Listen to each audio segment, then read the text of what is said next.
Thank you very much, Pastor Ricardo Wilson, for your kind words of introduction. Really appreciate that. For a moment, it didn't sound like me. I sound like somebody else, but thank God for his goodness and his grace in our lives. So this afternoon, I'd like to present to you on this topic, the Abrahamic Tithe.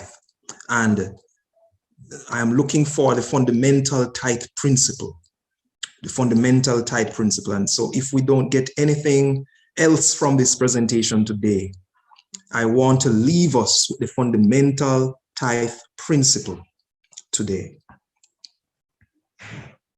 So the presentation really is about to determine any essential principle in this first instance of tithe in Genesis 14:20, to compare that principle with other references to tithe in the Bible, to determine whether that first principle is and has been applicable and relevant in salvation history. It's a conceptual issue that we're dealing with, understanding the matter in its immediate context and the wider theological context. It's also a practical issue, how we should do as a result of the truth we have identified. And the conceptual and practical aspects make the issue an applied one, where we want to know what we should understand before we know what to do in light of incongruent suggestions on how we are to regard and use the tithe.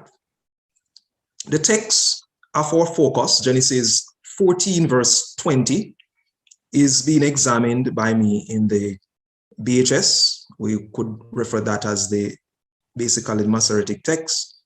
And I compared it with the Targum, that's the Aramaic translation of the Masoretic text. And I have found no variance whatsoever. I have also looked at the Septuagint translation. I have not seen any differences to pose a challenge in terms of any aspects of our verse that we have before us. So I've translated the Hebrew as, "And blessed is the Most High God who delivered your enemies into your hand, and he gave to him a tenth of all." I've tried to let my translations be as literal as possible. I translated the Targum, "And blessed be God, the Most High, who delivered your enemy in your hand, and he gave to him 1/10 from all." All right, so pretty much the same. I look at the Septuagint, and it pretty much has the exact idea. I have not observed any differences in the verse. My translation here of the Greek here is, "And blessed be God, the highest one, who gave over your enemies into your hands, and he gave to him a tenth from everything." All right, so the Brenton's Septuagint English translation has, "And blessed be the Most High God who delivered thine enemies into thy power." Of course, hand can be translated as power as well. "And Abram gave him the tithe of all." The New King James Version has, "And blessed be God Most High, who has delivered your enemies into your hand.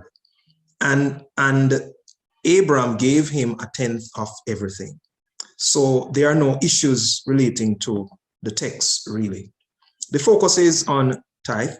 And so the Hebrew term used in Genesis 14:20 is mahaser, a masculine noun meaning tenth part or tithe. The term is originated from the root, the ayin sin resh root, eser, meaning a tenth or especially a tithe. It includes the setting aside a tenth of goods or money given as a gift or offering. So it's 1/10, a tenth part, 1 part in 10 equal parts.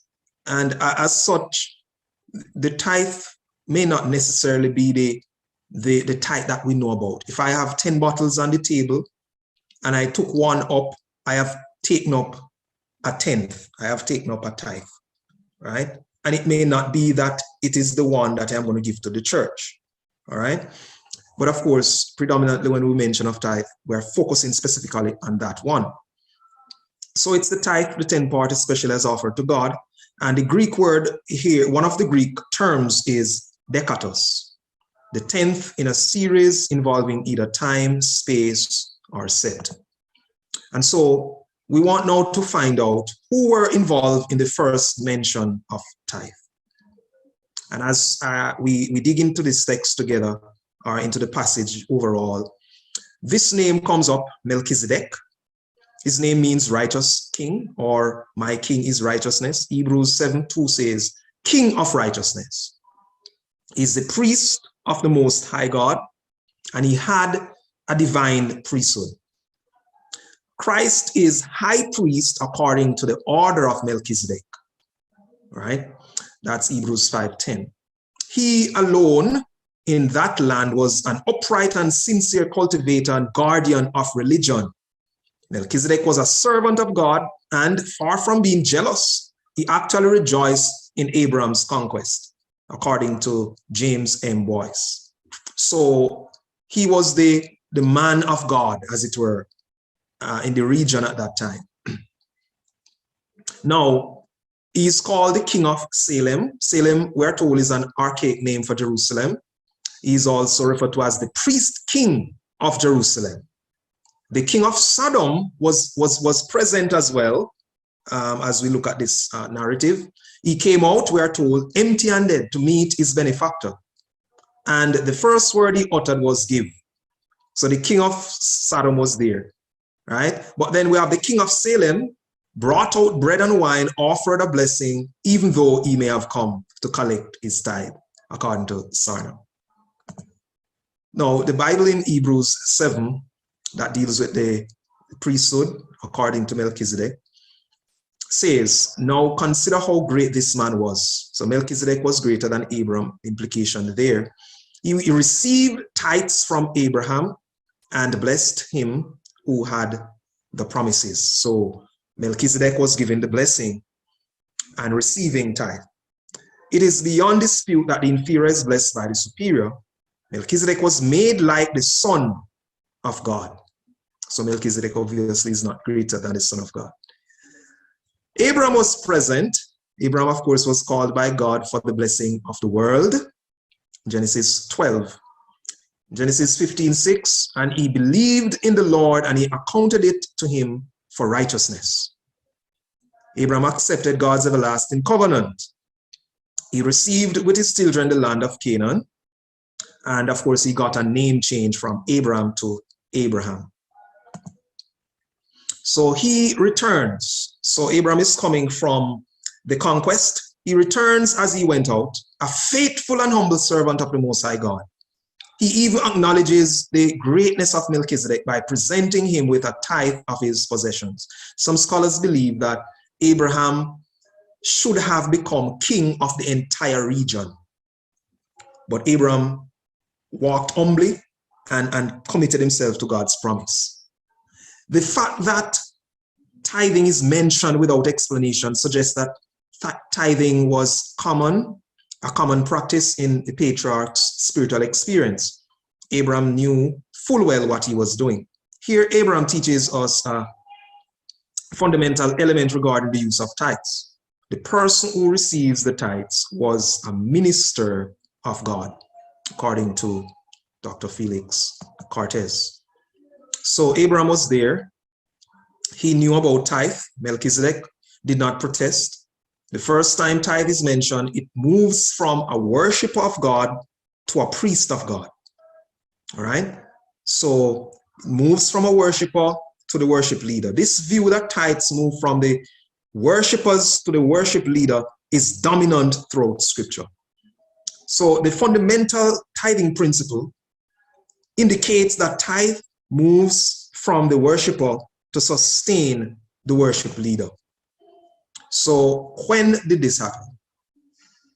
God initiates the covenant with Abraham according to Genesis 12. Abraham was separated from Lot, and God reaffirmed his promise to Abraham in Genesis 13. Then there came a war between two sets of kings. We had Chedorlaomer, king of Elam. He led a coalition with kings of Shinar, Eleazar, and Tidal against kings of Sodom, Gomorrah, Admah, Zeboim, and Zor. So two sets of kings were fighting. Sodom and many other nations were not able to stand before Chadar Lahomer. After fleeing, he seized goods and persons, including Lot, Abram's nephew. Abram put together an army of his servants, along with